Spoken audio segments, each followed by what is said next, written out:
Bom dia, queridos irmãos. Bom dia, queridas irmãs. Tudo bem com vocês? Meu nome é João Gabriel. Você está aqui no meu canal, no canal do João Vinhas. Dê o like, compartilhe esse vídeo, se inscreva no canal, ative o sininho das notificações, deixe nos comentários seus pedidos de oração. Eu gosto muito de orar com você e por você. Quem sou eu?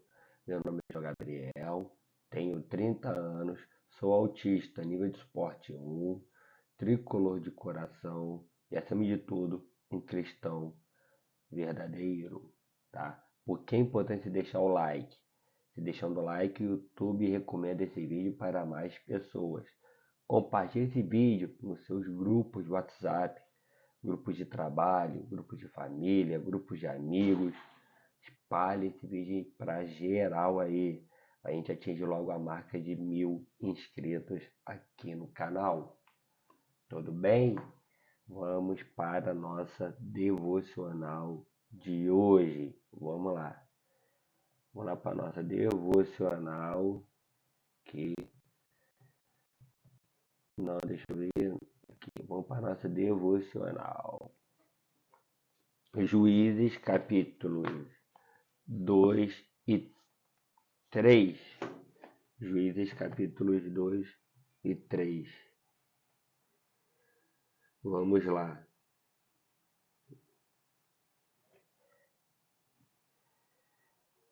Deixa eu ver. Juízes 2. Opa, não, aqui.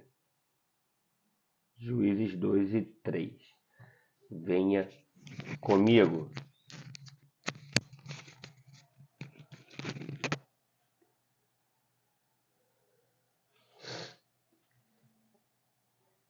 Vou botar aqui Bíblia JFA. Bíblia JFA. Ver se eu acho aqui no YouTube aqui. Deixa eu ver aqui se eu acho aqui. Que aí eu não uso no iPad.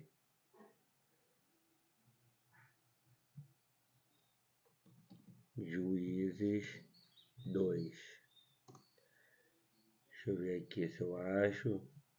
Aqui, deixa eu ver. Bíblia JFA.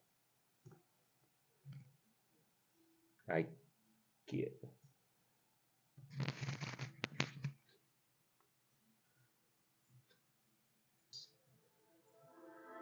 E subiu o anjo do Senhor de Gilgal a Boquim e disse: Do Egito vos fiz subir e vos trouxe à terra que a vossos pais tinha jurado, e disse: Nunca invalidarei a minha aliança convosco. E, quanto a vós, não fareis acordo com os moradores desta terra. Antes, derrubarei os seus altares, mas vós não obedecestes a minha voz. Por que fizestes isso? Assim também eu disse: Não os expulsarei de diante de vós. Antes estarão como espinhos dos vossos lados, e os seus deuses vos serão por laço. E sucedeu que, falando o anjo do Senhor estas palavras a todos os filhos de Israel, o povo levantou a sua voz e chorou. Por isso chamaram aquele lugar Boquim, e sacrificaram ali ao Senhor.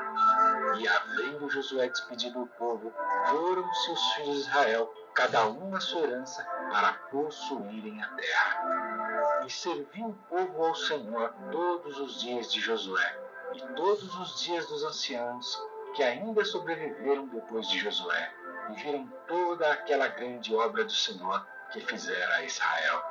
Faleceu, porém, Josué, filho de Nun, servo do Senhor, com a idade de 110 anos.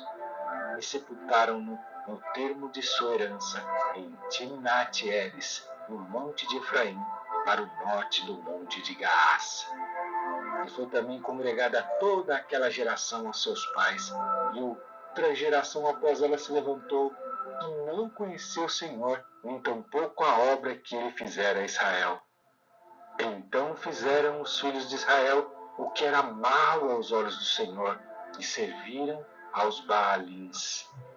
E deixaram ao Senhor Deus de seus pais, que os tirara da terra do Egito, e foram-se após outros deuses, dentre os deuses dos povos que havia ao redor deles, e adoraram a eles, e provocaram o Senhor a ira. Porquanto deixaram o Senhor e serviram a Baal e a Astarote. Por isso a ira do Senhor se acendeu contra Israel, e os entregou nas mãos dos espoliadores, que os despojaram, e os entregou na mão dos seus inimigos ao redor, e não puderam mais resistir diante dos seus inimigos. Por onde quer que saíam, a mão do Senhor era contra eles para o mal. Contra o Senhor tinham falado, e como o Senhor lhes tinha jurado, estavam em grande aflição. E levantou o Senhor juízes, que os livraram da mão dos que os despojaram. Porém, tampouco ouviram os juízes, antes prostituíram-se após outros deuses e adoraram a eles. Depressa se desviaram do caminho, por onde andaram seus pais, obedecendo aos mandamentos do Senhor, mas eles assim não fizeram. E quando o Senhor lhes levantava juízes, o Senhor era com o juiz, e os livrava da mão dos seus inimigos, todos os dias daquele juiz. Porquanto o Senhor se compadecia deles pelo seu gemido, por causa do que os oprimiam e afligiam.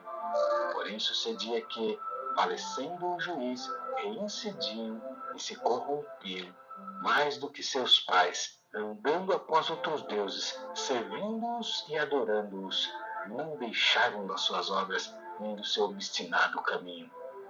Por isso a ira do Senhor se acendeu contra Israel e disse: porquanto esse povo transgrediu a minha aliança, que tinha ordenado a seus pais, e não deram ouvidos à minha voz, tampouco desapossarei mais de diante deles a nenhuma das nações que Josué deixou quando morreu, para por elas provar a Israel se há de guardar ou não o caminho do Senhor, como seus pais o guardaram para nele andar. Assim o Senhor deixou ficar aquelas nações e não as desterrou logo, nem as entregou na mão de Josué.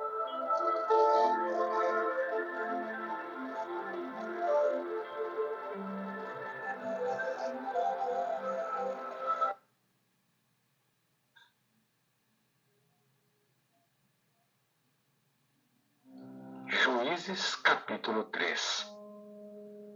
Estas, pois, são as nações que o Senhor deixou ficar, para por elas provar a Israel, a saber, a todos os que não sabiam de todas as guerras de Canaã, tão somente para que as gerações dos filhos de Israel delas soubessem, para lhes ensinar a guerra, pelo menos os que antes não sabiam delas. 5 príncipes dos filisteus, e todos os cananeus, e sidônios, e heveus, que habitavam nas montanhas do Líbano, desde o monte de Baal-Hermon até a entrada de Ramate. Estes, pois, ficaram, para por eles provar a Israel, para saber se dariam ouvido aos mandamentos do Senhor, que ele tinha ordenado a seus pais pelo ministério de Moisés. Habitando, pois, os filhos de Israel no meio dos cananeus, dos heteus, e amorreus, e perizeus, e heveus, e jebuseus, tomaram de suas filhas para si por mulheres, e deram as suas filhas aos filhos deles, e serviram aos seus deuses.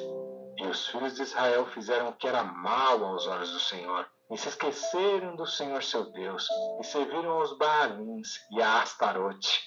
Então a ira do Senhor se acendeu contra Israel, e ele os vendeu na mão de Cusã-Risataim, rei da Mesopotâmia, e os filhos de Israel serviram a Cusã-Risataim 8 anos. E os filhos de Israel clamaram ao Senhor, e o Senhor levantou aos filhos de Israel um libertador, que os libertou, Otiniel, filho de Kenaz, irmão de Caleb, mais novo do que ele. E veio sobre ele o Espírito do Senhor, e julgou a Israel, e saiu a peleja. E o Senhor entregou na mão a Cusã-Risataim, rei da Síria. A sua mão prevaleceu contra Cusã-Risataim. Então a terra sossegou 40 anos, e Otiniel, filho de Kenaz, faleceu. Porém os filhos de Israel tornaram a fazer o que era mal aos olhos do Senhor. Então o Senhor fortaleceu a Eglon, rei dos Moabitas, contra Israel, porquanto fizeram o que era mal aos olhos do Senhor. E reuniu consigo os filhos de Amon e os Amalequitas, e foi e feriu a Israel, e tomaram a cidade das palmeiras. E os filhos de Israel serviram a Eglon, rei dos Moabitas, 18 anos. Então os filhos de Israel clamaram ao Senhor, e o Senhor lhes levantou um libertador, a Eude, filho de Gera, filho de Gemim, homem canhoto. E os filhos de Israel enviaram pela sua mão um presente a Eglon, rei dos Moabitas. E Eude fez para si uma espada de 2 fios, do comprimento de um côvado, e cingiu-a por debaixo das suas vestes e à sua coxa direita. E levou aquele presente a Eglon, rei dos Moabitas, e era Eglon homem muito gordo. E sucedeu que, acabando de entregar o presente, despediu a gente que o trouxera. Porém ele mesmo voltou das imagens de escultura que estavam ao pé de Gilgal e disse: Tenho uma palavra secreta para ti, ó rei. O qual disse: Cala-te. E todos os que lhe assistiam saíram de diante dele. E Eude entrou numa sala de verão que o rei tinha só para si, onde estava assentado, e disse: Tenho para dizer-te uma palavra de Deus. E levantou-se da cadeira. Então Eude estendeu a sua mão esquerda e tirou a espada de sobre a sua coxa direita e lhe a cravou no ventre, de tal maneira que entrou até o cabo após a lâmina, e a gordura encerrou a lâmina, porque ele não tirou a espada do ventre, e saiu-lhe o excremento. Então Eude saiu ao pátio e fechou as portas da sala e as trancou. E saindo ele, vieram os servos do rei e viram, e eis que as portas da sala estavam fechadas, e disseram: Sem dúvida está cobrindo seus pés na recâmara da sala de verão. E esperando até se alarmarem, eis que ele não abria as portas da sala. Então tomaram a chave e a abriram, e eis ali seu senhor estendido morto em terra. E Eude escapou, enquanto eles se demoravam, porque ele passou por as imagens de escultura e escapou para Seirá. E sucedeu que, chegando ele, tocou a trombeta nas montanhas de Efraim, e os filhos de Israel desceram com ele das montanhas, e ele diante deles. E disse-lhes: Segui-me, porque o Senhor vos tem entregue vossos inimigos, os moabitas, nas vossas mãos. E desceram após ele, e tomaram os vales do Jordão contra Moabe, e a ninguém deixaram passar. E naquele tempo feriram dos moabitas uns 10.000 homens, todos corpulentos e todos homens valorosos, e não escapou nenhum. Assim foi subjugado Moabe naquele dia debaixo da mão de Israel, e a terra sossegou 80 anos. Depois dele foi Sangar, filho de Anate, que feriu a 600 homens dos filisteus com uma aguilhada de bois, e também ele libertou a Israel.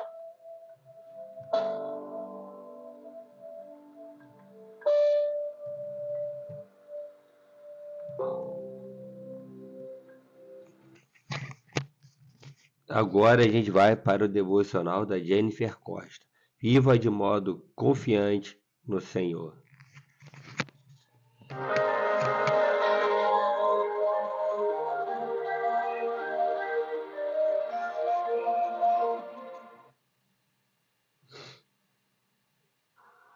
Olá, família! Vamos orar juntos? Este é o dia que o Senhor Deus fez, por isso estamos alegres. Que esse seu dia seja extremamente abençoado por Deus, sua semana. E eu quero te convidar para você se inscrever no nosso canal, fazer parte da nossa família, ativar as notificações, clique em gostei, faz isso agora. Faz toda a diferença no nosso canal. Mais vidas são alcançadas quando você faz isso. E não deixe de compartilhar nos seus grupos de WhatsApp, Telegram, com suas amigas e faça parte dessa família aqui. A palavra de Deus hoje para o nosso coração está lá em Hebreus, capítulo 4, versículo 16, que diz assim: Cheguemos, pois, com confiança ao trono da graça, para que possamos alcançar misericórdia e achar graça, a fim de sermos ajudados em tempo oportuno. A confiança irrestrita em Deus é um dos maiores desafios da vida cristã.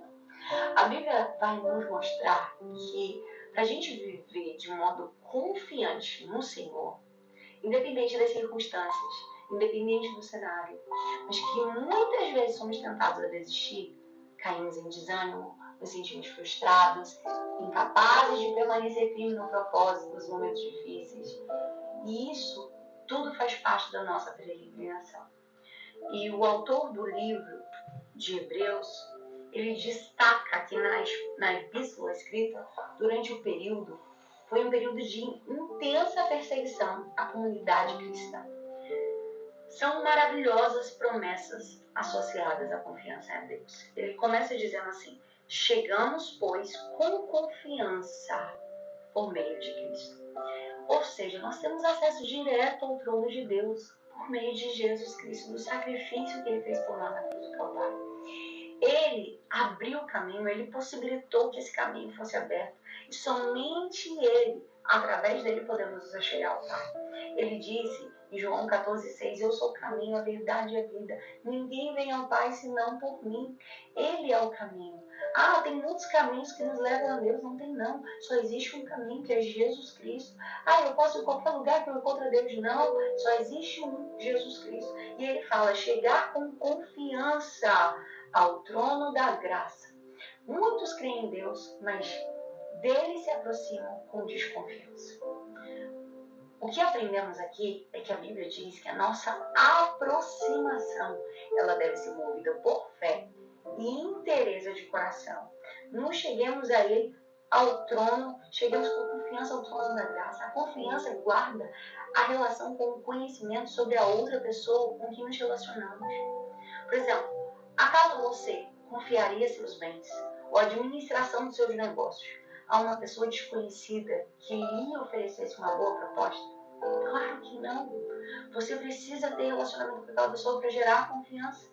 A confiança em Deus pressupõe o prévio conhecimento de quem Ele é e a disposição contínua de entregar o controle a Ele, lançando sobre Ele toda a nossa vida, toda a nossa ansiedade, nossas escolhas, nossos negócios, nossas famílias, nossa casa, entregando a Ele o nosso tudo. Tudo que se diz respeito à nossa vida, nós precisamos entregar, porque Ele é digno de confiança. Para a gente conhecer a Deus, precisamos descobrir o que a Bíblia diz ao seu respeito e experimentá-lo pessoalmente, confiando cada dia aos seus cuidados, à sua dependência. Se conhecermos a Deus, vamos confiar nele. É interessante porque essa semana eu tive uma experiência, esses dias, na verdade, eu tive uma experiência que uma pessoa falou assim, eu tô bem com Deus, eu oro, eu falo com Deus todo dia. Mas a questão não é falar com Deus, é conhecer a Deus. Então, quando a gente precisa compreender essa verdade, isso ministra muito o nosso coração. Porque tem muitas pessoas que dizem, eu oro, mas ora por proteção, ora por cuidado, ora por livramento. É uma oração fácil. Agora dizer, Senhor, eu quero te conhecer. Eu vou abrir a Bíblia aqui, eu quero que o Senhor se revele a mim. Eu quero que o Senhor revele quem tu és. Então, nós precisamos aprender a nos relacionar com Deus, porque é isso que vai aumentar o nosso nível de confiança. Então, nós precisamos ter muito cuidado, porque as lutas vão vir, os desapontamentos vão vir, fracassos, tragédias, doenças. Tudo isso, sabe, que é para bombardear a nossa fé. Por isso que a gente precisa examinar o nosso coração, para sabermos se realmente nós temos vivido uma vida que tem se aproximado do Senhor, através da sua oração, através da sua entrega e da sua busca pela palavra, para que a gente possa estar firme no dia bom e no dia mau. A falta de confiança tem gerado um coração incrédulo. A falta de confiança revela a incredulidade no nosso coração. Quantas vezes você se apresentou para Deus sem confiar na sua providência, sem acreditar que Ele cuidaria de você e dos problemas pelo qual você orou, que quando Deus te responde, você até fica surpresa. Essa condição revela o quanto o coração está contaminado pela incredulidade, que põe em dúvida, coloca em dúvida o amor, a fidelidade e o poder de Deus. Sabe, não são raros os pensamentos negativos que vêm à nossa mente nos momentos difíceis, no momento de dor. Será que Deus realmente me ouve? Será que Deus realmente me conhece? Será que Deus me ama? Será que Deus está preocupado com os meus problemas? Ele não vê o que eu estou passando? Sabe, a gente vai deixando essas perguntas para Deus, a gente fala, eu não vejo como Deus resolver essa questão. Porque porque a gente acha que Deus precisa ser explicado para nós. Deus não precisa ser explicado, Ele é Deus. São nesses momentos que a incredulidade comum de um coração não convertido, de um coração que ainda está no processo de conhecer a Deus, vai sentir, ele vai viver. Mas a palavra de Deus fala uma verdade: sem fé é impossível agradar a Deus. A Bíblia diz que tudo que não é feito com fé é pecado. Assim, como poderemos agradar ao Senhor sem a gente ter fé? Sem a gente ter a confiança, sem a gente sentir a convicção de que Ele vai cuidar de nós? Como receber dEle sem esperar por sua resposta? Como caminhar sem acreditar no cumprimento das promessas dEle para nós? Sem tentar que as advertências que vêm nas suas ordenanças é para o nosso bem. A falta de confiança no Senhor ofende a Deus e compromete a manifestação da presença dEle na sua vida. A incredulidade nos impede de avançar e testemunhar os feitos, as realizações, a obra do Senhor, para a glória do nome dEle. O Senhor Jesus, quando Ele voltou à cidade de Nazaré, Ele lamentou a incredulidade do povo e não pôde fazer nenhum milagre mais ali. Sabe, precisamos entender que a incredulidade atrapalha até da gente viver os nossos milagres. Que hoje toda a incredulidade que há no nosso coração seja colocada sobre ela, que ela dê lugar à confiança em Deus, que nós possamos confiar genuinamente em quem Deus é, confiar nas suas promessas, confiar na sua palavra. Sabe, precisamos confiar. O Senhor, lembra que Ele ficou maravilhado com o centurião romano, que Ele disse: se você liberar apenas uma palavra, o meu servo será curado. Apenas uma palavra. Precisamos confiar que uma palavra de Deus muda destino para o resto da vida, muda a sua história, te dá um novo ânimo, te dá uma nova perspectiva, te dá uma visão em meio ao caos. Eu quero te convidar, vamos orar. Espírito Santo, doce amigo, presença santa, puro, verdadeiro, bondoso, doce, fiel amigo. Espírito Santo, eu louvo o Senhor por tudo que Tu és. Espírito Santo, eu exalto o Senhor por tudo que Tu és. Espírito Santo, pega na nossa mão nesse dia e nos leva a este lugar de confiança e dependência. Arranca e limpa do nosso coração toda incredulidade. Nos leva a este lugar, Senhor, onde a incredulidade não vai ter mais força sobre nós, onde os questionamentos não terão mais força sobre nós, onde as palavras malditas não terão mais força sobre nós, mas nos leva, Senhor, ao lugar da revelação de quem Tu és, porque quanto mais Te conhecemos, mais dependemos. Quanto mais Te conhecemos, mais confiamos a nossa vida ao Teu cuidado. Abençoa cada um, Senhor, que esteve conosco nesse vídeo. Gera nesse coração uma confiança inabalável, uma confiança irrestrita na Tua presença, sabendo que o Senhor é aquele que governa todas as coisas e nada, absolutamente nada, fugiu do Seu controle, Pai. Em nome de Jesus oramos. Amém. Amém. Deus te abençoe e até o próximo vídeo, se Deus quiser. Agora a gente vai ouvir o áudio do quarto de guerra, continuar com o quarto de guerra, entendeu? Vamos ouvir aqui. Tá carregando aqui. Mesmo quando enfrentamos oposição, seja de gigantes externos ou de palavras desanimadoras ao nosso redor, nossa confiança deve estar em Deus. Carlinha Tassani. Vamos ver esse áudio. Mesmo quando enfrentamos oposição, seja de gigantes externos ou de palavras desanimadoras ao nosso redor, a nossa confiança deve estar em Deus. Olá, preciosas do quarto de guerra, bom dia. Meu nome é Carla Tassani. Eu faço parte da Igreja Amor e Cuidado em Promissão, São Paulo, e é sempre uma alegria poder compartilhar uma palavra com vocês aqui na nossa comunidade. E hoje com esse tema tão pontual. Nós sabemos que a caminhada com Deus, ela é repleta de desafios. E muitas vezes nós enfrentamos oposições que tentam nos desanimar, nos paralisar e até mesmo nos fazer desistir. Mas a palavra de Deus, ela nos ensina a nos mantermos firmes e confiantes, mesmo diante das adversidades.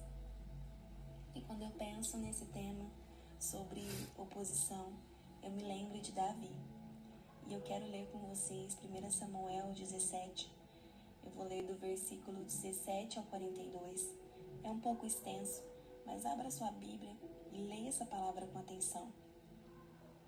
Nessa ocasião, Jessé disse a seu filho Davi: pegue uma arroba de grãos tostados e 10 pães e leve-os rapidamente para os seus irmãos no acampamento.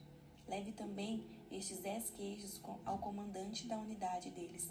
Veja como estão seus irmãos e me traga a notícia de que eles estão bem. Eles estão com Saul e com todos os homens de Israel no vale de Elá, lutando contra os filisteus. Levantando-se Davi de madrugada, deixou o rebanho com outro pastor, pegou a carga e partiu como Jessé lhe havia ordenado. Chegou ao acampamento na hora em que o grito de batalha do exército estava saindo para as suas posições ao combate. Israel e os filisteus estavam se posicionando em linha de batalha frente a frente. Davi deixou o que havia trazido como responsável pelos suprimentos, correu para a linha de batalha para saber como estavam seus irmãos. Enquanto conversava com eles, Golias, o guerreiro filisteu de Gate, avançou e lançou o seu desafio habitual, e Davi o ouviu. Quando os israelitas viram o homem, todos fugiram com medo. Os israelitas diziam entre si: vocês viram... Esse foi de ontem. Esse áudio foi bem que eu tava achando estranho, porque eu tava repetindo, mas daqui foi de ontem. Deixa eu ver aqui, eu vou botar aqui o Minuto com Deus, que eu esqueci. Ele tava achando estranho, pô. Achei, caraca, acho que eu ouvi isso daqui já. Deixa eu ver aqui. Minuto com Deus. Deixa eu ver aqui se tem aqui o vídeo do Minuto com Deus. Deixa eu ver aqui se tem o de hoje. Minuto com Deus de hoje. Deixa eu ver. Deixa eu ver aqui se tem o Minuto com Deus. Deixa eu ver se tem o vídeo de hoje. Tem, aí. O inimigo não vai tirar a sua paz. A paz do Senhor, meu querido irmão, minha querida irmã. Quem fala aqui é o pastor Edivaldo Oliveira e eu quero convidar você para mais uma reflexão do Minuto com Deus. Deixa eu te falar uma verdade que não querem que você descubra. A razão pela qual o inimigo está perturbando a sua paz é porque a sua paz está perturbando ele. O motivo de ter gente triste com a sua alegria é porque essa pessoa está dando brecha para que o inimigo haja na vida dela. E ela está sendo pedra de tropeço, sem nem saber disso muitas vezes.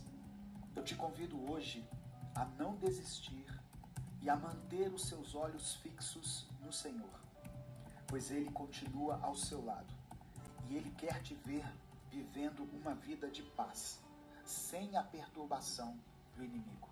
Ele quer que você seja feliz na presença dele.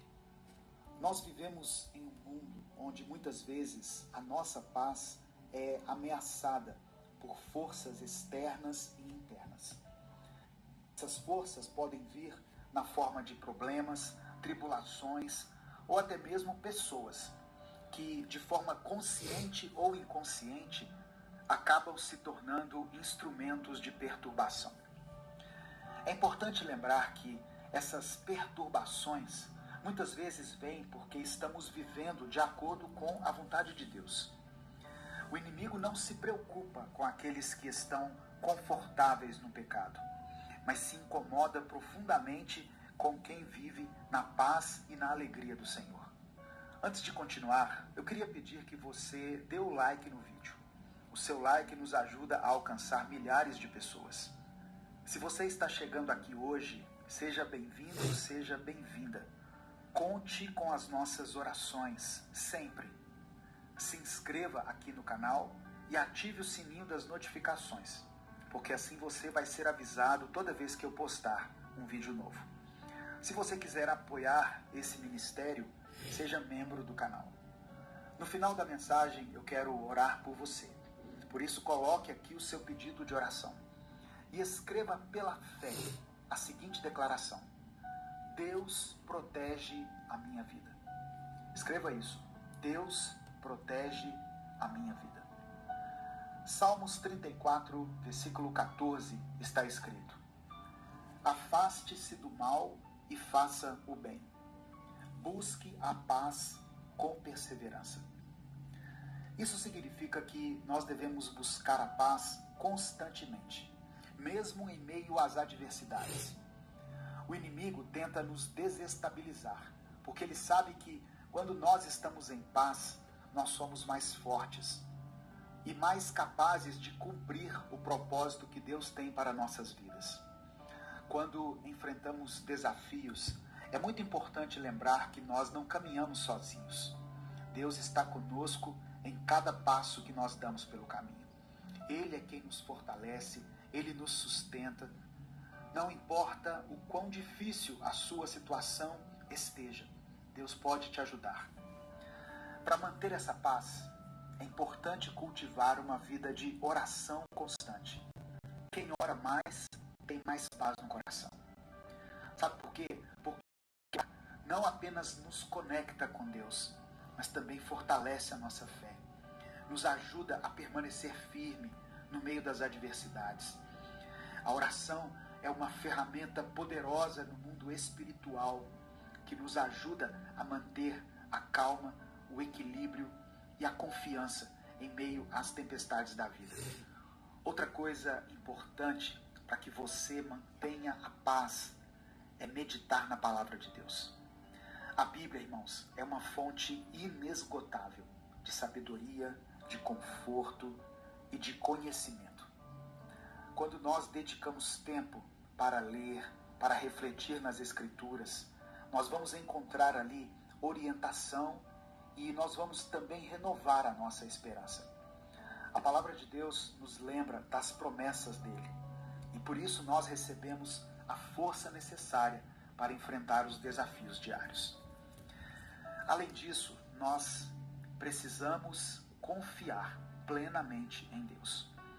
Confiar significa entregar as nossas preocupações e os nossos medos a Ele.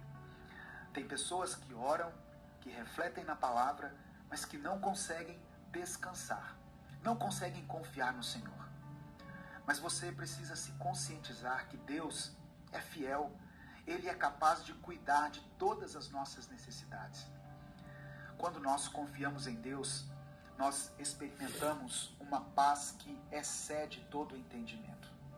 Por isso, mantenha a fé, continue orando e meditando na palavra e confie que o Senhor tem um plano perfeito para a sua vida, mesmo que nesse momento você não esteja compreendendo. Eu sei que para muitas pessoas que estão ouvindo essa mensagem, manter a paz parece ser algo assim muito desafiador, principalmente quando nós estamos cercados por tribulações, por dificuldades. Mas é nesses momentos difíceis que a nossa fé deve permanecer ainda mais firme. Nós temos que nos lembrar que as batalhas que nós enfrentamos não são apenas batalhas físicas, mas também são espirituais. E como soldados de Cristo, nós devemos estar sempre preparados, revestidos com a armadura de Deus.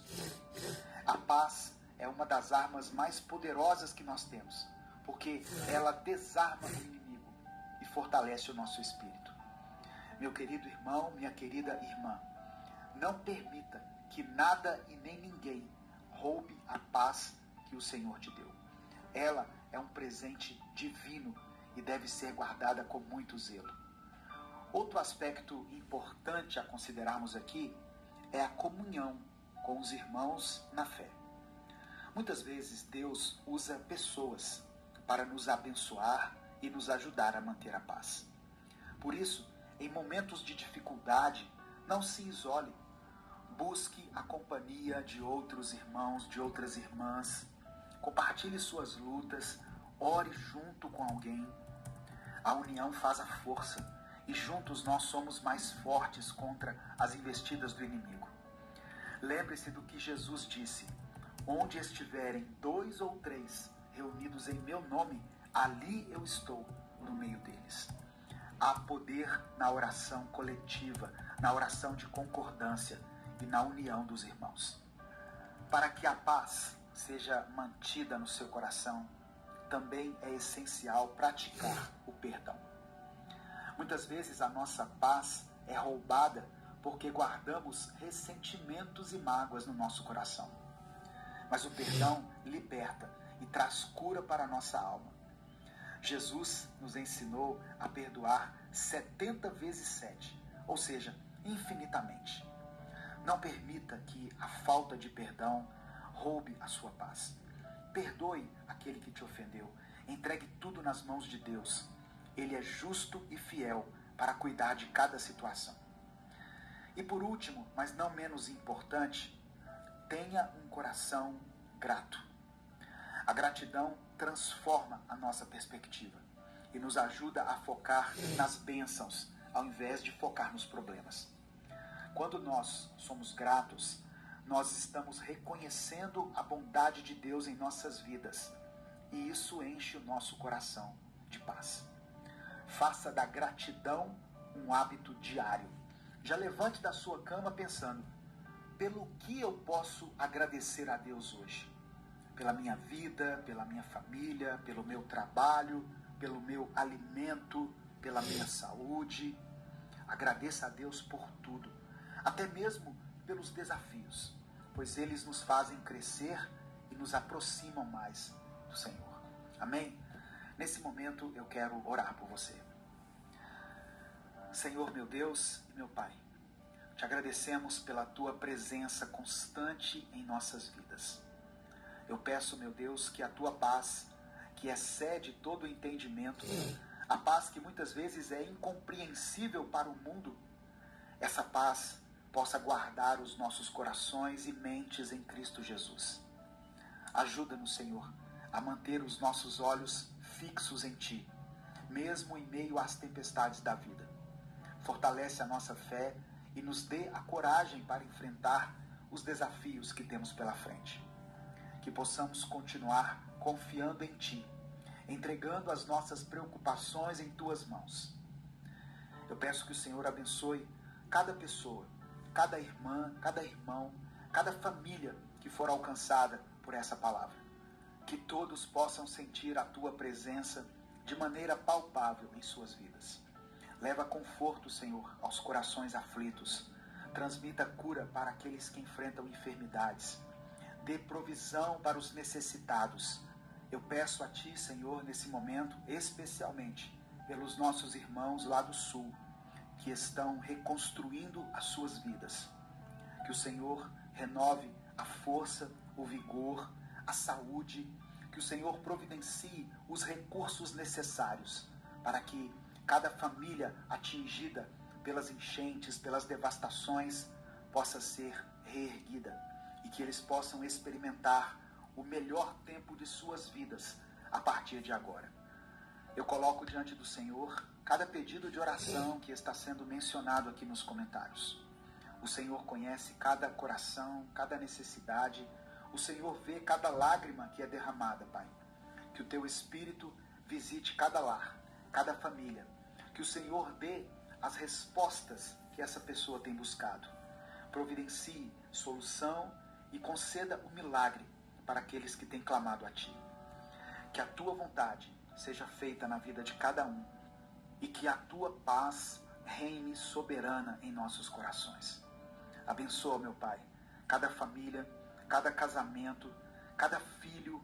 Abençoe a produtividade desse irmão, dessa irmã, que ele possa alcançar os seus sonhos, os seus objetivos, e que possa encontrar em Ti a força, a esperança e a direção que precisam para seguir em frente. Nós Te agradecemos pela Tua fidelidade e pelo Teu amor incondicional. Entregamos a Ti todas as nossas ansiedades, todas as nossas preocupações.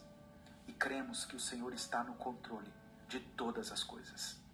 É por isso que nós oramos e desde já Te agradecemos, em nome de Jesus. Amém. Adquira o novo livro devocional do Minuto com Deus. O link para você adquirir. Agora a gente vai ver o Momento Sublime do pastor Assis. Deixa eu ver aqui se tem no YouTube. É difícil ter no YouTube, mas vamos ver aqui. Deixa eu ver aqui. Deixa eu ver. Piba. Deixa eu ver aqui se tem no YouTube o Momento Sublime de hoje. Deixa eu ver. Deixa eu ver se tem o de hoje. Tem não tem Momento Sublime de hoje não. Vou ter que ver aqui pelo Zap. Pelo link que o pastor Assis manda pra gente. Vamos ver aqui.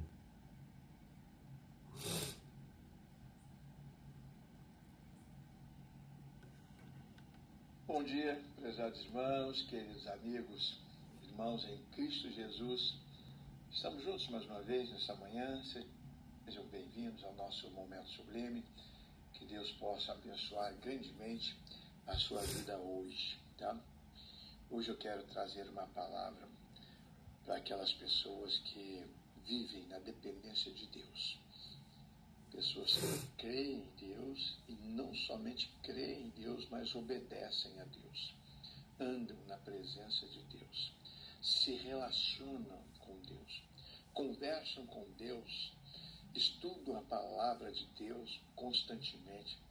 Estão durante todos os dias e durante todo o dia interessados em promover a expansão do reino de Deus. Por isso se policiam, tentam fugir das tentações, né? E buscam em Deus forças para vencer as artimanhas de Satanás.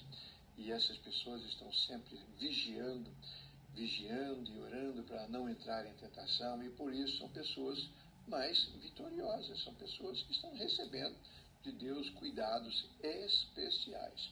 Tá? Deus cuida dos seus filhos. Tá? Deus não tem compromissos com desobedientes, mas tem compromissos com os obedientes. Saibam disso, né? Aliás, saibamos disso, né? Deus tem compromisso sim com os obedientes. Ele prometeu abençoar, ele prometeu cuidar, ele prometeu usar poderosamente aquelas pessoas que fossem fiéis e obedientes à sua palavra. Seriam muito mais úteis à humanidade, inclusive, por estarem assim em plena comunhão com Deus.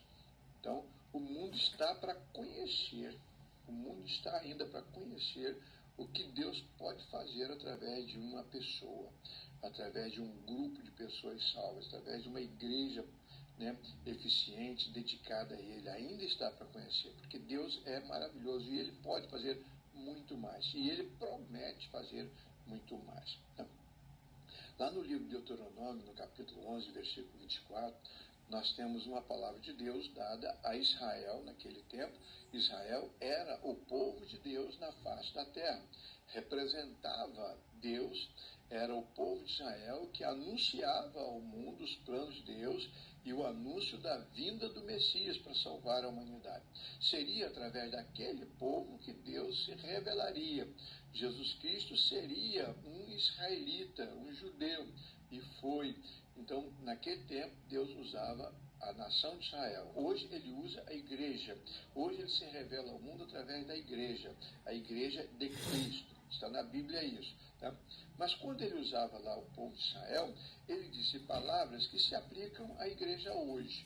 Tá? Diz assim: será de vocês toda a terra por onde andarem, desde o deserto no sul até os montes Líbanos no norte, desde o rio Eufrates no leste até o mar Mediterrâneo no oeste.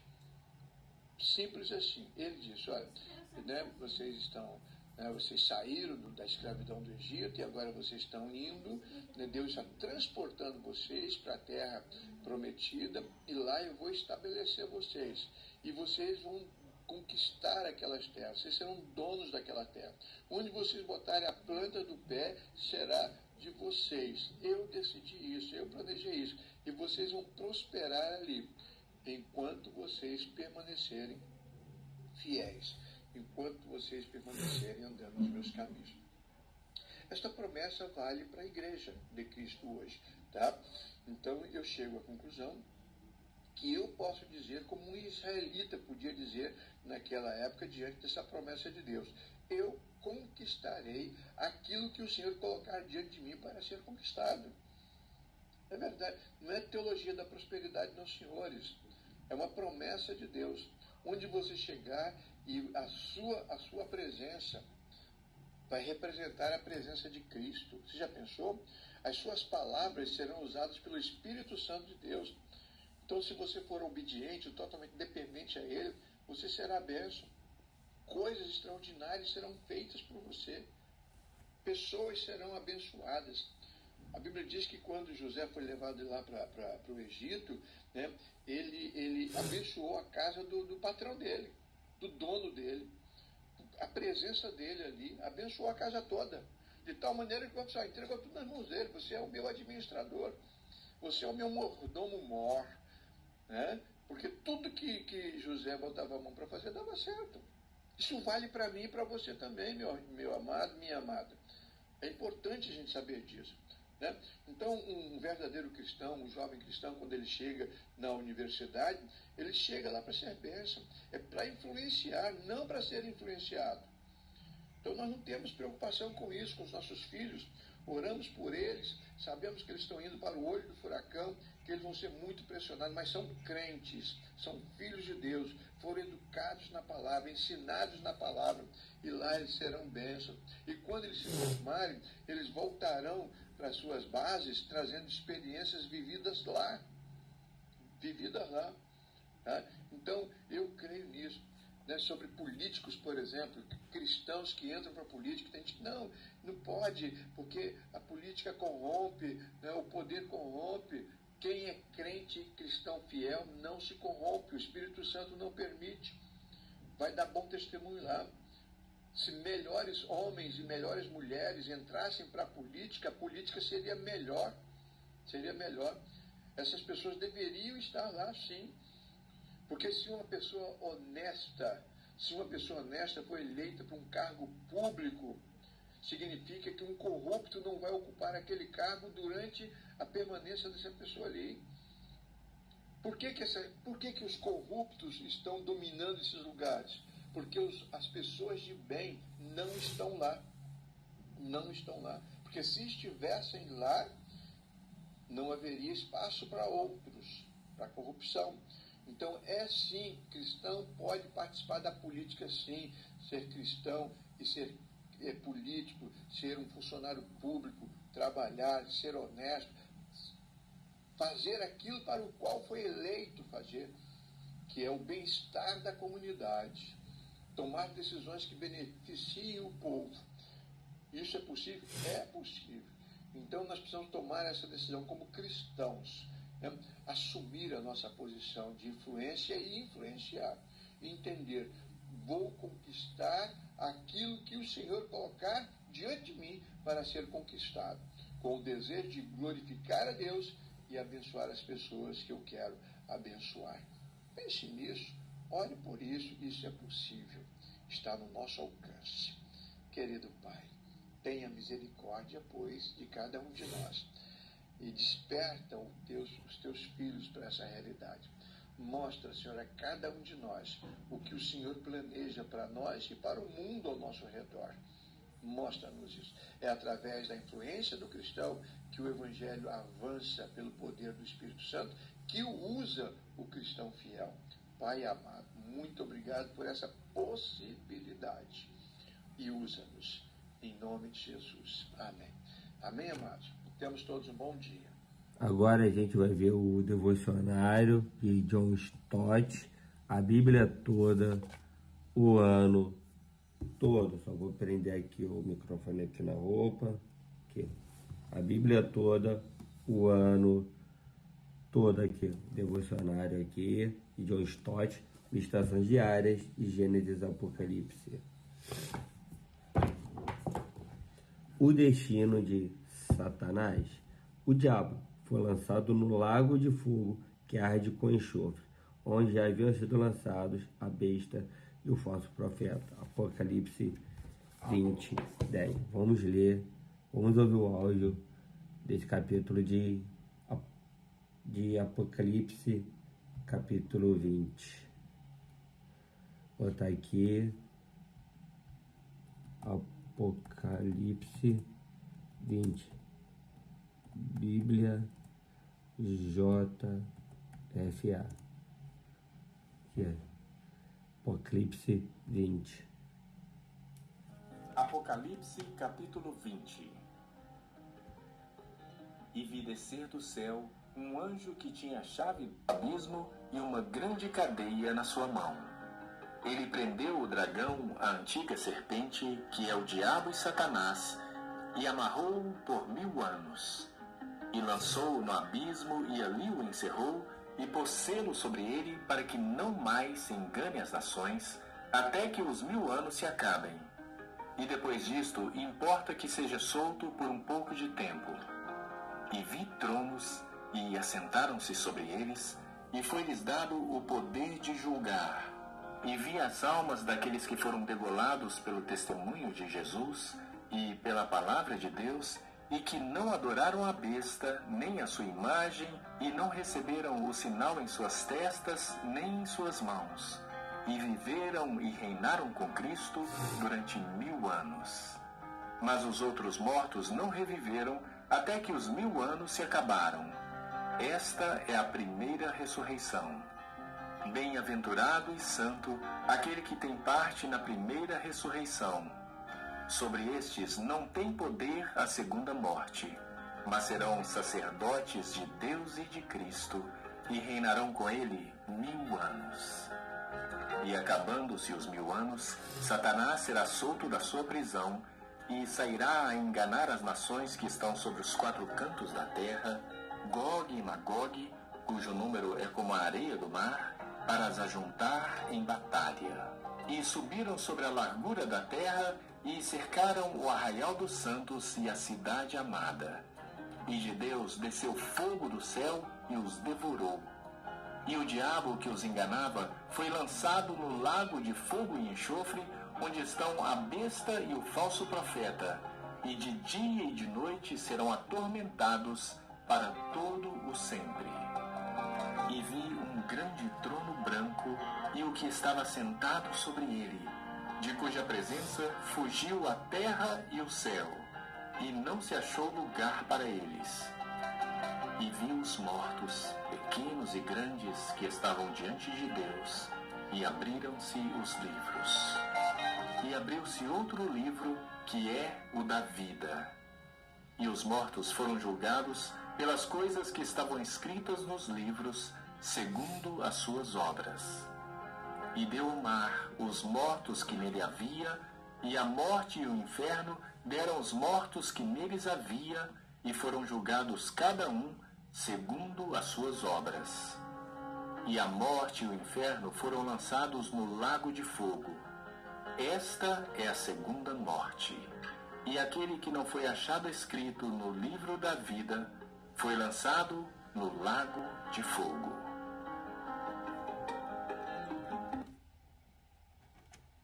Vamos continuar lendo o devocionário, a Bíblia toda, o ano todo. Meditações diárias de Gênesis a Apocalipse.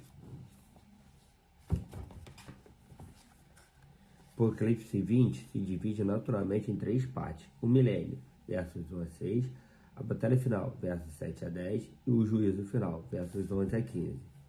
O primeiro, o milênio. Ele é mencionado 6 vezes e sempre com uma referência diferente. Lemos que, durante esse tempo, o diabo será acorrentado e impedido de enganar as nações, e os santos e mártires ressuscitarão e reinarão com Cristo. Isso certamente indica que o milênio simboliza todo o tempo presente, entre a primeira e a segunda vindas de Cristo. Diante do questionamento de que Satanás não parece estar acorrentado, Respondemos que esse é o problema de todo o Novo Testamento. Uma vez que, em toda parte, afirma-se que, por sua morte e ressurreição, Jesus desarmou e amarrou o diabo. Além disso, João não diz que o diabo foi definitivamente amarrado, mas amarrado em relação às nações, o que explica o grande número de convertidos. Segundo, quando os 1000 anos passarem, Satanás será libertado da prisão por um curto período e enganará as nações novamente. Ou seja, o esforço missionário da igreja será combatido e restringido. Satanás reunirá povos hostis para um último ataque contra a igreja. No entanto, Cristo, o cavaleiro sobre o cavalo branco, impedirá o conflito. Então, o dragão será lançado no lago de fogo, onde encontrará as duas bestas em um destino sem intervalo nem fim. Terceiro, agora que o dragão, as duas bestas e a prostituta foram todos destruídos, chegou a hora do juízo das pessoas diante do grande trono branco. João afirma: os mortos foram julgados de acordo com o que tinham feito, segundo o que estava registrado nos livros. Mais enfaticamente, ele não está dizendo que os pecadores são justificados por suas boas obras. Antes, nós pecadores somos justificados pela graça de Deus apenas, mediante a fé no Cristo crucificado. Ao mesmo tempo, seremos julgados por nossas obras, pois o dia do juízo será um evento público, e as boas obras serão a única evidência pública e visível da autenticidade de nossa fé. A fé sem obras é morta. Os verdadeiros crentes têm seus nomes escritos no livro da vida do Cordeiro. Agora a gente vai ler, deixa eu ver aqui, agora a gente vai ler o livro que eu comprei ontem, do David Wright. Aqui. O que Deus tem a ver com sexo? Coleção Teologia para Todos. Aqui, autografado aqui, ó, pelo David Wright, JG. É tudo graça. Aqui. O que Deus tem a ver com sexo? A sexualidade cristã e os desafios contemporâneos. Prefácio à coleção Teologia para Todos. Geralmente, quando nos interessamos por algo, alguém, alguma coisa, algum tema, fazemos perguntas sobre isso. Perguntar é um ato de gente interessada. Pode ser de gente metida também. Eu sei, mas aqui estou pensando nessa atitude de maneira positiva. Os discípulos fizeram perguntas para Jesus, que, muitas vezes, respondeu com outras perguntas. Entre perguntas e respostas, o reino de Deus foi ensinado e aprendido. Em diálogos honestos e relações saudáveis, perguntas sempre são bem-vindas. Jesus não tem problemas em ser questionado. Paulo escreveu 2 cartas respondendo às dúvidas que recebeu da comunidade de Corinto. Aliás, podemos pressupor que, por trás dos escritos do Novo Testamento, estão questionamentos da igreja nascente. Foi justamente para acreditar que perguntas honestas merecem espaços bíblicas que criamos a coleção Teologia para Todos. O objetivo é fomentar, por meio de perguntas e respostas, a reflexão sobre temas importantes da fé cristã. Nossa fé foi construída em meio a um povo que experimentou a presença e revelações divinas. O Antigo e o Novo Testamento são frutos dessa relação e da reflexão sobre quem é Deus e o que ele espera da sua criação. Sim, Deus espera que seu povo conheça as Escrituras e saiba relacionar a revelação com a rotina. Por isso, os temas dessa coleção estarão sempre permeados pela teologia prática.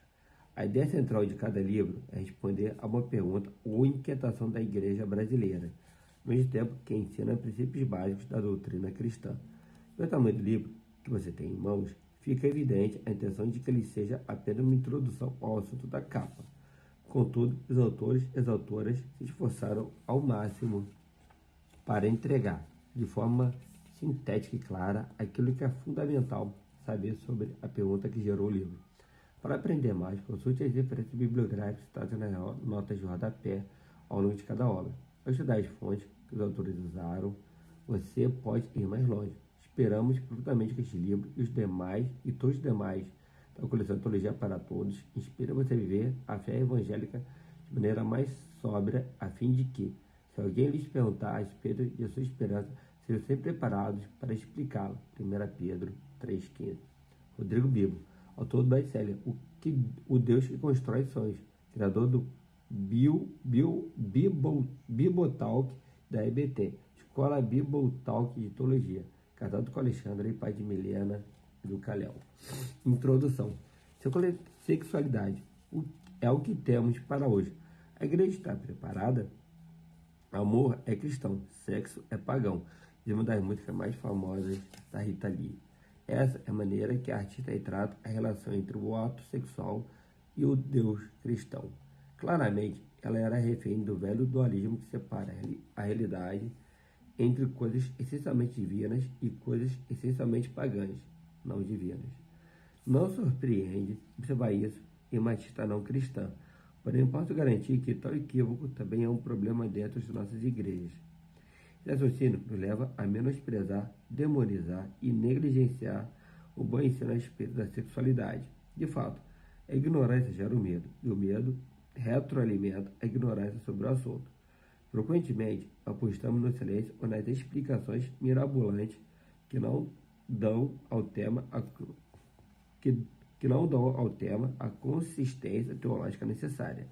Isso compromete a nossa prática de discipulado e nos incapacita para a missão de testemunhar do Evangelho em meio a uma cultura extremamente marcada por problemáticas no campo da sexualidade. Com efeito, quanto ao assunto da sexualidade, nossa especialidade teológica convive pacificamente com o nosso profundo foco moralista sobre comportamentos sexuais. Dessa forma, sexo é um tema tabu e, ao mesmo tempo, a régua mais importante para se definir se alguém é um cristão de verdade ou se caiu ou não. Ou seja, o que mais valorizamos na hora de avaliar a espiritualidade alheia é aquilo sobre o que menos temos propriedade para comentar de forma bíblica. Tenho visto esse fenômeno de perto nos últimos 17 anos. Esse é o tempo do meu ministério, cujo objetivo é capacitar a igreja para que ela responda da melhor forma possível aos desafios contemporâneos nessa área. Nesse contexto, a frase que mais ouço é: a igreja não está preparada. A minha reação é: mas por que não estamos preparados? O que nos falta? Em parte, a resposta a essas perguntas está na visão equivocada que temos da relação entre Deus e sexualidade. Aparentemente, nesse quesito, somos mais parecidos com Rita Lee do que gostaríamos de admitir. Acreditamos que sexo é coisa do pecado e do mundo. Acreditamos que sexo é do que o diabo gosta.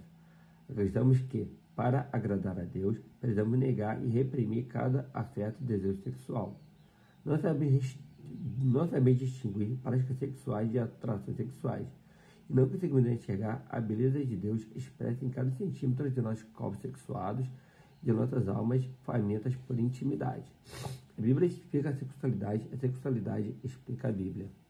Podemos buscar na Bíblia a direção para tudo. Isso inclui a sexualidade. É necessário que o Evangelho, exposto nas Escrituras, molde nossa visão sobre o tema.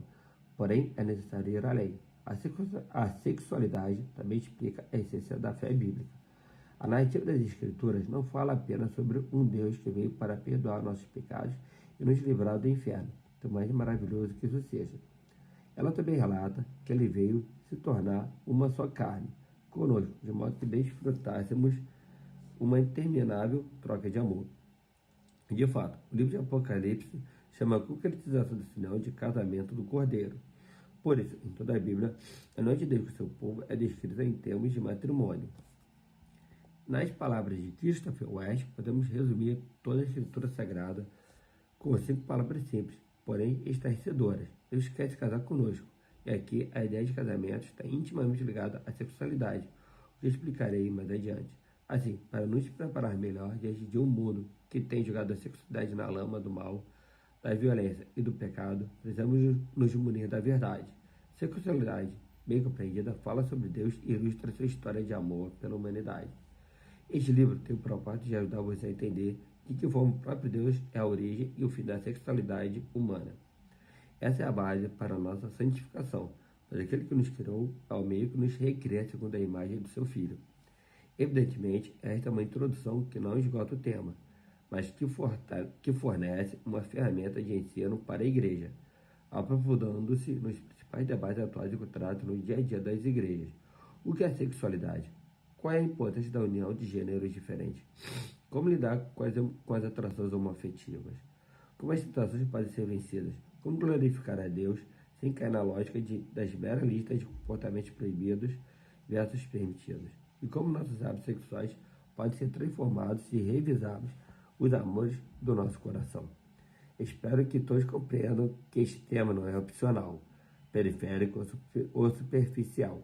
Na verdade, se levarmos em consideração a efervescência cultural ao redor dessa questão, o rico conteúdo bíblico que a endereça, podemos dizer que a sexualidade é o que temos para hoje.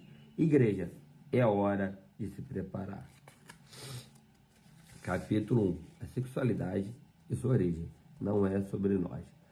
A sexualidade não é criação de Deus. Não surgiu com o pecado, com o diabo, nem com o sistema mundano rebelde.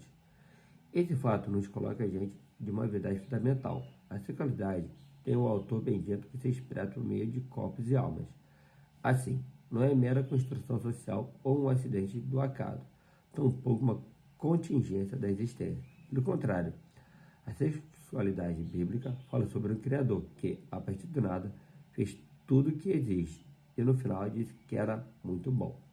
Se você tem uma perspectiva totalmente negativa da sexualidade, é porque não havia sob a ótica de Deus, antes do primeiro casal. De fato, a sexualidade aparece na Bíblia como um dom inventado pelo Criador, antes que o mal se instalasse por aqui, ou seja, é um fenômeno pré-queda, e foi vivenciado no ambiente anterior ao pecado original, marcado por harmonia, intimidade e perfeição relacional. Afinal, Deus já havia dado a primeira ordem: sejam férteis e multipliquem-se, encham e subjuguem a terra. Perceba que a primeira menção de bênção e o primeiro mandamento bíblico da humanidade tem a ver com fazer sexo. Isso tudo antes de o pecado acontecer. Esse fato se torna mais relevante na medida em que as alianças entre Deus e o ser humano no Antigo Testamento incluem a necessidade de se ter descendentes biológicos, ou seja, por meio das genealogias, a promessa e a bênção de Deus se tornariam realidade, inclusive a vinda do Messias. Dessa forma, podemos dizer que a sexualidade está no cerne de toda a narrativa da redenção. Além disso, podemos afirmar que a sexualidade no mundo é inerente ao surgimento dos animais e dos vegetais, ou seja, ela antecede o primeiro casal humano. Por isso, não há na narrativa de Gênesis um momento determinado no qual Deus cria a sexualidade como algo separado das criaturas. Isso significa que, ao criar os animais, vegetais e determinar modos de acasalamento e procriação, a dimensão sexual da criação já estava fundada. Com efeito, Deus é o criador da ideia de que membros de uma mesma espécie devem cooperar em harmonia para que haja encontro, vida e fertilidade. No entanto, a sexualidade humana é diferente. O Criador nos seus surgimentos de Adão e Eva de uma forma especial e ressalta a distinção que eles carregam. São imagens e semelhanças de Deus. Nesse sentido, cabe nos perguntar como seres tão preciosos deveriam se relacionar sexualmente e, afinal, como a sexualidade pode refletir a natureza do Criador Trino. O Deus Trino e a sexualidade humana. Vamos começar pela última questão. O que a Trindade tem a ver com a sexualidade? Bem, sei que o conceito de Trindade é um desafio e não pretendo resolver todas as discussões sobre o assunto. No entanto, para tratar brevemente do tema, vou me basear nas 7 declarações que compõem a doutrina da Trindade. 1. Deus é um, há um só Deus. 2. O Pai é Deus. 3. O Filho é Deus. 4. O Espírito Santo é Deus. 5. O Pai não é o Filho. 6. O Filho não é o Espírito. 7. O Espírito não é o Pai. Essas sentenças nos ajudam a entender o significado daquilo que afirmamos. Há um só Deus em 3 pessoas. Mas de que forma isso está relacionado com a sexualidade humana? Devemos nos lembrar de que tudo que somos é reflexo desse Deus Trino, que significa que a natureza de Deus é a base na qual a nossa natureza foi construída. A sexualidade é a parte disso porque tem a ver com nossos corpos, nossos afetos e nossos relacionamentos. Vamos com calma. Entenda algo, Deus é relacional, mesmo antes de ter criado a humanidade. Ele não se tornou um ser de relacionamentos porque decidiu interagir com a humanidade. Ele é, em si mesmo, um ser relacional. 3 pessoas que se amam e se comunicam eternamente. Esse fato é espantoso, afinal, todos enchem a boca para dizer que Deus é amor. Isso é verdade. Porém, esquecem que Deus só é amor porque é trino. Repito, 3 pessoas distintas que se amam e se comunicam eternamente. Assim, mesmo antes de Deus amar o mundo, ele gera amor dentro da Trindade. O Pai amando o Filho e amando o Espírito e vice-versa. Na verdade, toda a criação pode ser vista como um transbordar desse amor divino. Dito isso, voltemos à sexualidade humana. Ela está relacionada à capacidade que pessoas distintas têm de se unirem e se tornarem uma só. Isso não lembra a Trindade, indivíduos diferentes que se unem em amor e comunicação? A partir disso, compreendemos que, na sexualidade bíblica, nunca podemos enxergar o outro como um mero objeto de satisfação do nosso desejo. Antes, é imprescindível tratar o parceiro ou a parceira como pessoa, pois, como vimos, Deus é pessoal. Ele nos fez com pessoalidade e nos convoca a relacionarmos com o próximo a partir desse sentimento de que ninguém é objeto sexual de ninguém. Isso nos remete à importância de reconhecer a imagem de Deus estampada em cada indivíduo. Toda ética sexual muda quando a carta da dignidade humana intrínseca à pessoa humana é colocada sobre a mesa ou sobre a cama. Certamente, essa é uma ideia cristã, revolucionária, que colide com qualquer prática de violência ou manipulação, tão comum nesse mundo de trevas. A sexualidade é sobre relacionamentos. A sexualidade bíblica também fala sobre nossa necessidade relacional. No âmbito dos relacionamentos, há sempre lugar para afeto, para as emoções e para o prazer. Nesse sentido, vamos muito além dos animais. Em outras palavras, a sexualidade humana é mais complexa e não se limita a descobrir a melhor forma de usar a genitália. A sexualidade não é sinônimo de sexo. A sexualidade humana tem tonalidades afetivas, morais e simbólicas, pois mexe com as estruturas do coração humano de forma profunda. Ela não se resume ao ato sexual. Nesse rumo, costumo dizer que a expressão "fulano tem sexualidade ativa porque faz sexo" é imprecisa. Na verdade, todos têm sexualidade ativa, mesmo a abstinência sexual, pois, em cada troca de afeto, em cada gerenciamento dos desejos, na rotina de lidar com o prazer, existe um exercício subliminar de sexualidade. Basta perceber quantas tentações um solteiro em abstinência passa. Sua sexualidade está ativíssima. Claramente, desde o Éden, o ser humano sexual é criado para compartilhar o prazer e os laços afetivos. Adão e Eva estavam à altura um do outro, eram correspondentes. A sexualidade nunca foi somente física. Ela sempre foi erótica, não confundir com pornográfico ou vulgar. Dito de outro modo, a sexualidade é uma forma de amar que envolve o nosso corpo, nossas reações psicológicas, nosso meio cultural. É assim desde o momento que Adão olhou nos olhos de Eva e disse: "Osso dos meus ossos, carne de minha carne." Tais palavras para sua identificação, admiração e desejo erótico. Nas últimas décadas, a ciência tem destacado que a sexualidade é um fenômeno múltiplo, com facetas biológicas, psicológicas e sociais. Tal visão multidisciplinar nos ajuda a evitar os reducionismos falsos, além de ir ao encontro da antropologia bíblica, que enxerga o ser humano como uma unidade, esfera material, corpo, e uma não material, para a qual se dá muitos nomes, mas por mente, alma ou espírito. Procriação. Na perto da procriação, observamos um debate bastante controverso em nossos dias. A maternidade tem sido interpretada por muitas mulheres como um fardo ou um obstáculo ao seu projeto de realização pessoal. Antigamente, a ênfase cultural era oposta. A esterilidade provocava crises profundas e inaugurava um senso de desvalor e não realização. Em Gênesis 31, Raquel, esposa do patriarca Jacó, se ressente em desespero com a seguinte frase: "Dê-me filhos ou morrerei." O trecho evidencia como a maternidade pode se converter em um ídolo. Em nossos dias, a frase parece ser: "Não me dê um filho, senão morrerei."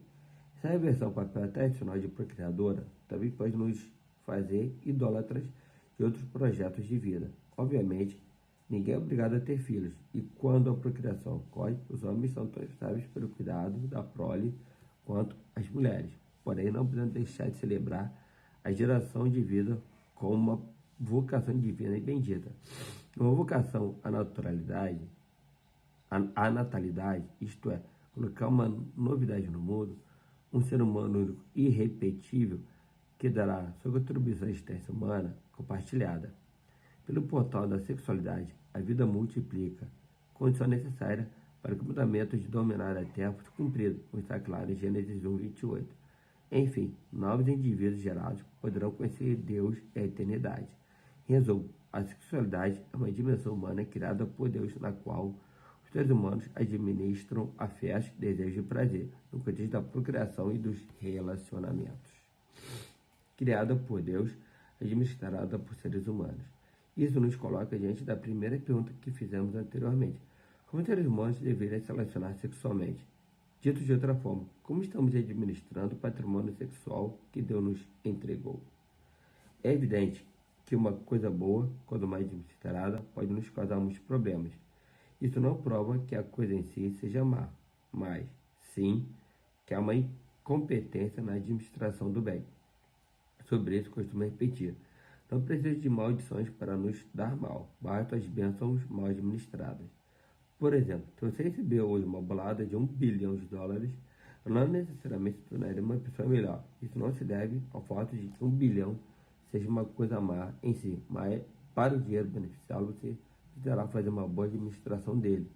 É a mesma coisa com a sexualidade. Seu potencial abençoador, quando mais gerenciado, é equivocadamente ao seu potencial destrutivo. Veja, a mesma Bíblia que contém um livro poético erótico, Cântico dos Cânticos, que narra a relação entre um homem e uma mulher que se casam e desfrutam as delícias do sexo conjugal, meio que também experimenta as agruras da relação, também mostra como a cobiça e a lascívia podem redundar em estupro, morte, manipulação e deslealdade. São fatas as histórias com esses elementos perniciosos. As vidas de Judá, Tamar, Davi e Sansão são exemplos disso. O pecado é um parasita da sexualidade e a corrói de todos os lados. Porém, essas deformações não podem nos fazer esquecer que o erro não está na estrutura sexual criada por Deus, mas sim na direção que estamos dando a ela. O problema é que, desde a queda, somos incompetentes para executar nossa função, administrar o dom de Deus da maneira que Ele deseja. Por isso, precisamos da salvação e de um processo de santificação que nos capacite a fazer a vontade do Senhor. Com isso em mente, nossa oração não deve ser: Deus, arranca de mim a sexualidade que tenho. Eu não quero ter que lidar com desejos e coisas afins. Faz com que essas coisas sejam anuladas em mim. E para mim da tarefa e ter de administrá-las para a tua glória. Vem e me esteriliza de vez. Foi parecer cômico exagerado. Contudo, a tendência de evitar a tarefa de gerenciar a sexualidade é comum entre os crentes. Eles almejam o dia em que, aqui na terra, serão tão espirituais que não terão tentações sexuais. Esse é um grande engano. A sexualidade é espiritual, reflete o Criador. Nossa oração, então, deveria ser: Deus, obrigado pelo patrimônio sexual que o Senhor me deu. Ensina-me a ser um bom mordomo dele. Faça-me crescer o suficiente para aprender a administrar minhas atrações e meus prazeres de forma que o Senhor deseja. Se é verdade que o Criador nos fez mordomos de afetos, desejos, prazer, procriação e relacionamentos, então precisamos saber qual administração Ele espera de nós. Nada menos do que isso. Até aqui discutimos que a sexualidade tem origem em Deus, ou na linguagem paulina, tem em Cristo. Pois nele foram criadas todas as coisas nos céus e na terra, as visíveis e as invisíveis, sejam tronos, soberanias, poderes e autoridades. Todas as coisas foram criadas por ele e para ele. Colossenses 1,16. Com efeito, a sexualidade é um elemento que antecede a queda e é dada à humanidade, como um dom a ser administrado para a glória de Cristo, coisa pelo qual se multiplicam a vida e o prazer, enquanto é flor de caráter de um Deus trino, pessoal e relacional, que comunica amor desde a eternidade. Essa é a origem da sexualidade segundo a Bíblia. Quanto à nobreza e beleza associada a ela, não é mesmo? Nós, como cristãos, não devemos aceitar nada menos do que isso. Marcar aqui, capítulo 2. Marcar aqui. Agora a gente vai para o devocional do Glorify. Vamos lá no devocional do Glorify. Devocional Glorify.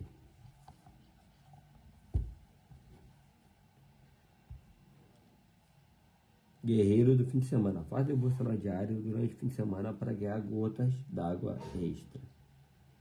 Citação diária. A verdadeira liderança é servir. Coloque os interesses dos outros no centro de suas decisões.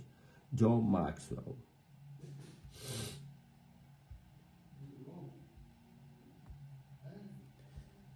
Passagem, Marcos 10, de 42 a 45. Esta semana estamos falando sobre os bastidores da vida.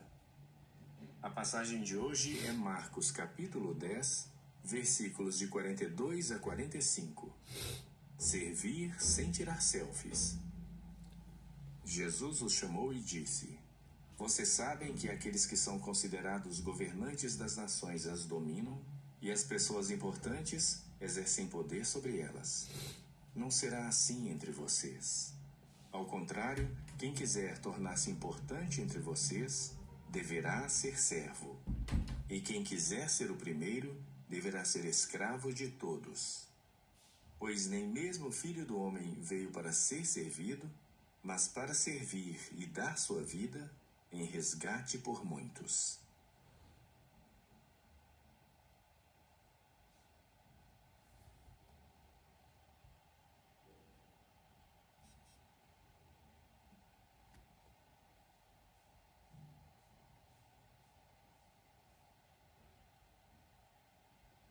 Vamos nos aprofundar na palavra?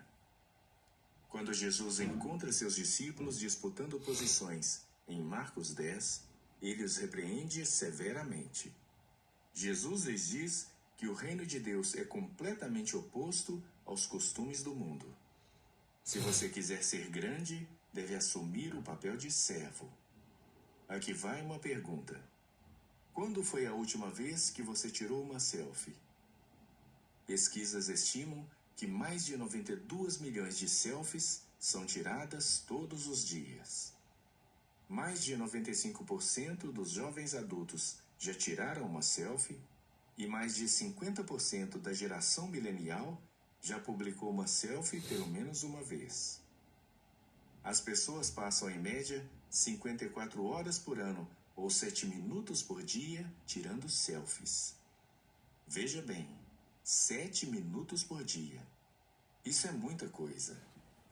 É justo dizer que a selfie se tornou uma obsessão de nossa geração. Embora tirar um autorretrato rápido seja inofensivo por si só, isso é a ponta de um iceberg cultural. Apenas um sintoma de nossa epidemia mais ampla de individualismo. Nossa sociedade defende a autopromoção como caminho para a grandeza, e isso atrai todos nós. Ansiamos por validação por meio de curtidas e comentários, buscando atenção ao destacar publicamente nossas conquistas e dificuldades. Sem perceber, nossa autoestima fica atrelada à inconstante aprovação dos outros. Embora esse anseio por afirmação pública pareça simplesmente algo humano, não é o caminho de Deus. E com a ajuda do Espírito Santo, também não precisa ser o nosso.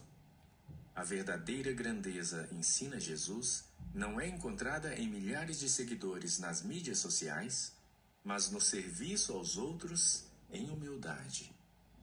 Quem quiser tornar-se importante entre vocês deverá ser servo, e quem quiser ser o primeiro deverá ser escravo de todos. Os verdadeiros heróis são aqueles que vivem para os outros, não para si mesmos. Esse é o caminho do reino.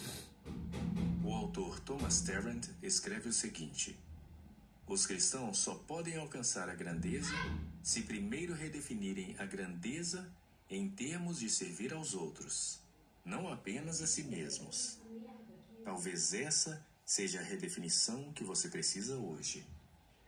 Ser um cristão não significa jogar fora sua ambição ou suprimir seu desejo de deixar um legado. Em vez disso, Trata-se de entender o que de fato é a verdadeira grandeza. A prática de remover a si mesmo do centro e viver sacrificialmente para os outros. Embora isso possa parecer radical, Jesus não está pedindo que você faça nada que ele mesmo não tenha feito. Pois nem mesmo o Filho do Homem veio para ser servido, mas para servir. Portanto, em vez de passar 7 minutos tirando selfies hoje, passe 7 minutos buscando a grandeza. Use o tempo para reorientar-se e pensar em maneiras de servir.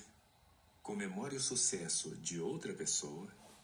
Incentive um conhecido que esteja para baixo. Faça uma tarefa para um membro da família antes de te pedirem.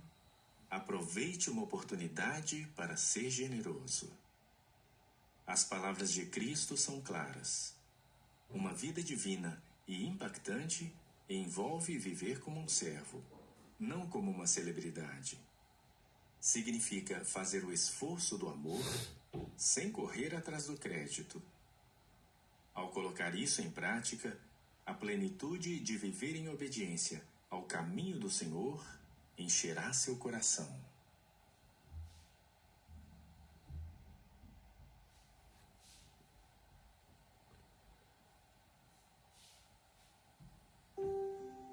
Reflita e ore comigo. Pense em como você pode servir as pessoas do seu convívio, tanto em suas necessidades, quanto para trazê-las alegria.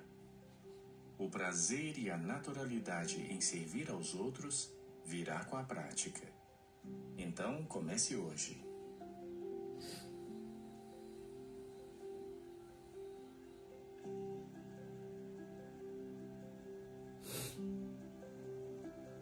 Sem o Senhor, nada podemos fazer.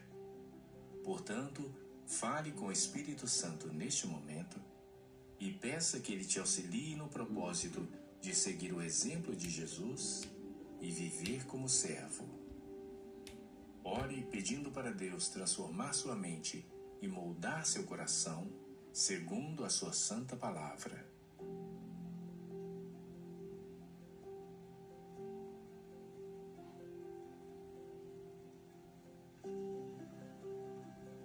Os caminhos deste mundo não são como os caminhos de Deus. Por isso, ao lidar com os outros, frequentemente vamos nos deparar com muito egoísmo.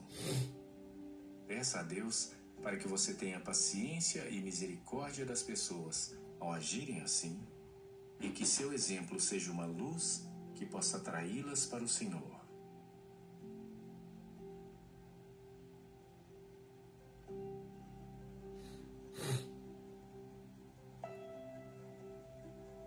Vamos orar? Querido Senhor Jesus, a tua vida me mostra como a verdadeira grandeza vem do serviço. Hoje, ajuda-me a seguir os teus passos e conduzir a minha vida de acordo com o teu exemplo, colocando as necessidades dos outros acima das minhas.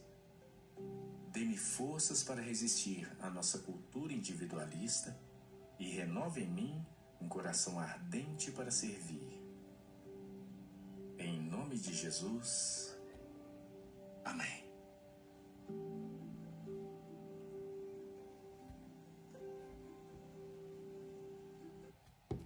Bom, gente, acabou aqui a nossa devocional de hoje. Dê o like. Por que é importante dar o like?